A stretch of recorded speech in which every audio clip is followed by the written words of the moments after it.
A man named Chris loses his family to a pandemic but is given a second chance to correct every wrong in the past.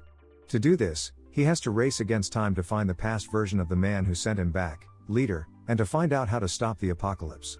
Chris has everything stacked against him: his boss at the university, a powerful pharmaceutical company with shady intentions, and time itself, but a man who has lost everything will do anything to get it back. The scene cuts to reveal Chris and his wife, Anna, roaming a post-apocalyptic wasteland scavenging for anything that will help keep them alive just a bit longer. The emptiness is vast, a desert of white sand with no shelter but a far distant city in sight. They sleep in a makeshift tent made mostly of plastic bags and bits of tin with rope to hold it together, not the best protection from the bitter wind, but better than nothing. A terrible virus has spread through the human population, tearing life apart as Chris Town knows it. Chris takes the leaves from a plant, squeezes them, and uses the liquid from it to cover the surface of a wound on his wife's neck. While trying to survive on the city's outskirts, he comes across another survivor, Leader, who gives them food. They all start talking and Anna mentions that they lost their son to the pandemic. A few minutes later, Leader scans Anna and confirms that she is infected with the virus and needs to be quarantined. This was the same deadly virus that had caused the collapse of civilization. The Leader suggests that Chris should come along with him, but he declines. Chris threatens the Leader with a gun and tells him to leave them alone. The following day, Chris wakes up to see that Anna was dead. She had lost her life to the virus. Chris is devastated, and he buries Anna with the precious shell she always carries. Next, Chris encounters a river and attempts to drink from it with his cup. He sees a plant similar to the one he had been working on before the pandemic. Curious to know what it was doing inside the river, Chris walked into the river to touch it. However, his leg got into a trap before he could get to the flower. Chris screams out in pain and becomes unconscious. Chris later opens his eyes to find himself naked and in a strange place. Things seemed to be happening so fast, and he was seeing people around like how it was before the apocalypse. Chris goes into a waste bin and scouts for food and clothes to wear. He stumbles on a dress and puts it on. Chris sees past versions of him with his wife. He encounters a homeless man and notices infection marks. He realizes that this moment is when the pandemic starts and he has to act fast. Chris was sent back to the past by the other survivor, Leader, who instructs him to look for the past version of himself and warn him of the impending doom. By doing this, they will all get a second chance to make things right. While in the past, Chris successfully locates Leader but has difficulty convincing him that he is from the future. Every sane person would find it difficult to believe this narrative. However, Chris can get the Leader's attention when he starts talking about his daughter. They both agree to have lunch together. Chris explains the situation at hand to the Leader, who is shocked to learn that the pharmaceutical company is the cause of the virus and they did not have any intention of curing it. All Leader has to do is help Chris stop his past version from handing over his research with the plants to the pharmaceutical company. Elsewhere, the past version of Chris is working at a university. Chris picks an interest in a plant and submits it to his boss for analysis. Chris's boss turns down the offer and warns him to focus on the job. Chris's boss complains about the article that Chris had previously released. The article was about the virus, and it caused a stir around the world. Chris's boss reminds Chris that outsiders sponsor the research that the university carries out, and it won't be nice for them to divert the resources into something else. Chris tells his boss that this plant's content could cure the virus threatening the world. Chris's boss refuses to listen and tells him to discard the research. Chris is warned to focus on the job he is being paid to do, not on satisfying his curiosity. Chris refuses to heed the instructions of his boss. Instead of abandoning his life's work, he takes the plant to a higher lab within the university and forges the signature of his boss. Those in charge accept the plant from him and continue the process. Back at home, Chris and Anna are having dinner with their couple of neighbors, who has been helping them look after their son whenever they are busy or at work. The husband invites Chris and his wife to visit their new apartment. He also mocks Chris by saying he could bring some of the plants he was obsessed with.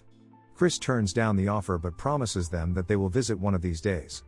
At night, Chris receives a call from a strange number about the article he published on the virus. The voice on the other end was interested in his work and asked that they meet outside for lunch. Chris reluctantly agrees to meet up with the voice, who later turns out to be the staff of a pharmaceutical company. The man from the pharmaceutical company tells him to quit his job at the university and work for them. Since he wasn't being appreciated by his boss and his own company was fully interested in his work, it would be an exclusive deal with the pharmaceutical company, and Chris would be able to further his research. But first of all, he has to move all the plants from the university into the pharmaceutical company's facility. Chris informs the man that this will be difficult because that is the same thing as stealing. The pharmaceutical company man tells Chris he was looking at the situation the wrong way. The university didn't appreciate his work and was not giving him the support he needed. The plants were his research, so it belonged to him. By moving the plants, he would simply collect something that was his intellectual property. Chris, who appears to be confused, assures the man from the pharmaceutical company that he will think about it. The following day, Chris is summoned to his boss's office at work, who was pissed at him for going against his instructions. Chris defends himself by saying that he wanted to be sure that the plant could not be used to synthesize the cure for the virus. Meanwhile, the results from the higher lab prove that he was right all along. Chris's boss seizes the laboratory results and tells Chris to let it go. Chris is not too pleased about this and tells his boss that he will report him to the higher authorities of the university. Chris's boss reminds him that any attempt to report the situation would mean Chris wants to lose his job. Everyone would want to know how he got the approval to analyze the plant in the first place. Chris had initially forged his boss's signature, which was a criminal offense. This meant that there was nothing else he could do about the situation. At night, Chris checks to ensure that Anna is asleep and calls the number of the man from a pharmaceutical company.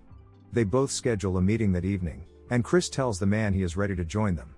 His boss has pushed him to the edge and wants to steal his work. The man from the pharmaceutical company is glad about this development and welcomes Chris to their team.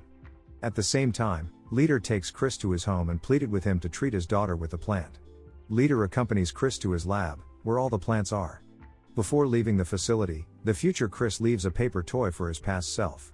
He wanted it to serve as a sign to warn him about the consequences of his actions. Chris helps Leader to treat his daughter. Leader warns his daughter to stay indoors, but Chris claims she will be fine. When the past Chris finally comes to where the plants are, he changes his mind about joining the pharmaceutical company after seeing the paper toy. Meanwhile, Leader removes a tracker from Chris's leg to stop the pain. The future Leader had initially put the tracker there to monitor Chris's movements. He advises Chris to stay away from his wife in the past. The Leader explains to him that interfering in their lives would trigger a lot of things. While in Leader's home, the unexpected happened. The future Leader had also traveled into the past. He shoots the past version of Leader and coerces Chris to help bury him. Chris is surprised that the future Leader is still alive even after killing his past version. Leader tells him this is only possible because the future Chris interacted with him.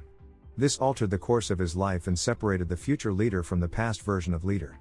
The future Leader tells him to do the same thing because it is the only way he will get back his family.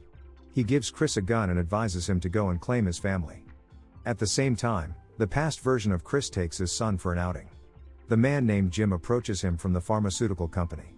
Chris tells Jim that he is no longer interested in the contract and doesn't want to have anything to do with them. Elsewhere, the future Chris cleans and dresses up to look exactly like the past version of Chris. He goes outside to wait for his past version wife.